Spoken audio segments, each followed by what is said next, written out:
¿Cuáles son los nutrientes esenciales para nuestras plantas? Fósforo es un nutriente esencial, ya que es clave en la transferencia de energía por toda la planta.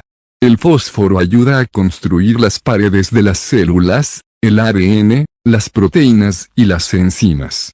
Las mayores concentraciones de fósforo están en las raíces, las puntas de crecimiento y el tejido vascular, es decir, en las partes en desarrollo de la planta.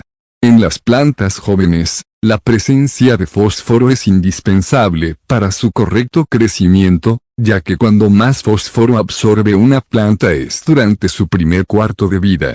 Cuando hay una falta de fósforo, la planta deja de crecer en altura y se frena el desarrollo de las ramas. Además se vuelve de un color verde oscuro.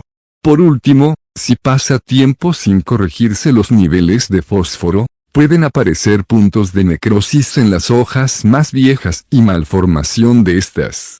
Nitrógeno es uno de los nutrientes más esenciales que una planta necesita y una parte importante de proteínas, clorofila, vitaminas, hormonas y ADN. El nitrógeno es un componente de las enzimas, por lo que desempeña un papel activo en el metabolismo de las plantas e influye positivamente en su crecimiento.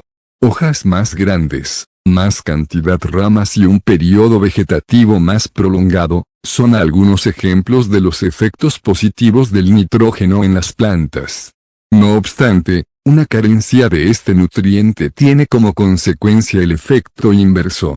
La deficiencia de nitrógeno retrasa la síntesis de la proteína, y la planta, para seguir satisfaciendo sus necesidades, rompe sus propias proteínas. Cuando esto sucede, hay un excedente de hidratos de carbono debido al desglose de proteínas, que provoca el color morado de los tallos de las hojas y del tallo de la planta. Debido a la falta de nitrógeno, también se produce con el tiempo un desglose de clorofila, que convierte al color verde de las hojas en amarillo o en color verde blanquecino, hasta que finalmente se marchitan y caen. Las raíces de las plantas también muestran síntomas por la falta de nitrógeno.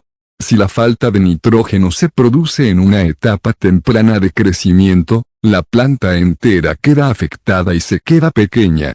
Debido a esto, los órganos de la planta no se forman correctamente, causando un crecimiento incompleto. En etapas más avanzadas, la planta es capaz de seguir desarrollándose a pesar de la falta de nitrógeno. Potasio. El potasio se encuentra presente por toda la planta. Es uno de los elementos esenciales para transportar el agua por toda su estructura, así como para la apertura y el cierre de las estomas. Además, dota de fuerza y calidad a la planta. Cuando hay una carencia de potasio se produce una reducción de la vaporización. Si se reduce la vaporización, la temperatura de las hojas aumenta y las células se queman. Principalmente este proceso de quemadura se produce en los bordes de las hojas. Cuando las puntas de las hojas muestran bordes grises, que después se tornan en color marrón orín, hasta retorcerse y secarse, el motivo es la carencia de potasio. Otros síntomas son las hojas que amarillean desde los bordes en dirección a los nervios de las hojas y aparecen puntos o manchas de tejido muerto de color marrón orín. Un exceso de sal, sodio, en torno a las raíces puede ser una de las causas que provocan la carencia de potasio en la planta, ya que las raíces se bloquean y no pueden absorber más nutrientes. Nos centramos ahora en los micronutrientes. A pesar de ser absorbidos por la planta en menor cantidad, son también imprescindibles para su correcto desarrollo. Hierro. El hierro es un nutriente muy común y presente en la tierra, pero en grandes cantidades puede ser tóxico para las plantas, por lo que es un micronutriente. Por otro lado, es muy difícil de absorber por las plantas, ya que generalmente se encuentra en el suelo como material insoluble, por lo que son pocos los suelos que disponen de hierro en las formas necesarias para las plantas. La absorción del hierro depende en gran medida del pH. Normalmente las tierras ácidas tienen suficiente hierro en formas que pueden ser absorbidas por las plantas. hojas que amarillean de forma continuada, e incluso algunas que quedan blancas, necrosis en las hojas, tejidos muertos, y plantas que dejan de crecer, son síntomas de la carencia de hierro. Manganeso. El manganeso se encuentra en altas concentraciones en las partes más activas de las plantas, meristemas, y en menor medida en las raíces y en los tallos. Es un oligoelemento esencial para las plantas que activa varias reacciones enzimáticas, como por ejemplo, la división del agua durante la fotosíntesis o la formación de membranas de células vegetales.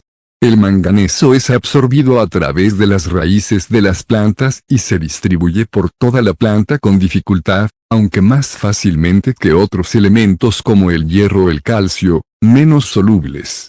La falta de manganeso en las plantas les provoca cambios fisiológicos, la producción de proteínas disminuye, reduciendo la capacidad de la planta para absorber nitratos.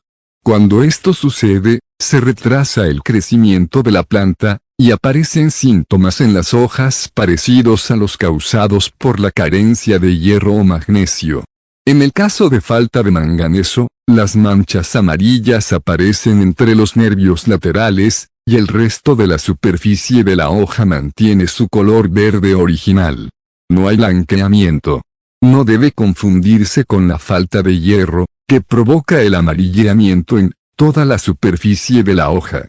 Un pH demasiado elevado puede ser una de las causas que provocan la carencia de manganeso. Esto es debido a que, con unos valores de pH elevados, el manganeso se precipita en dióxido de manganeso, que no es absorbible por la planta.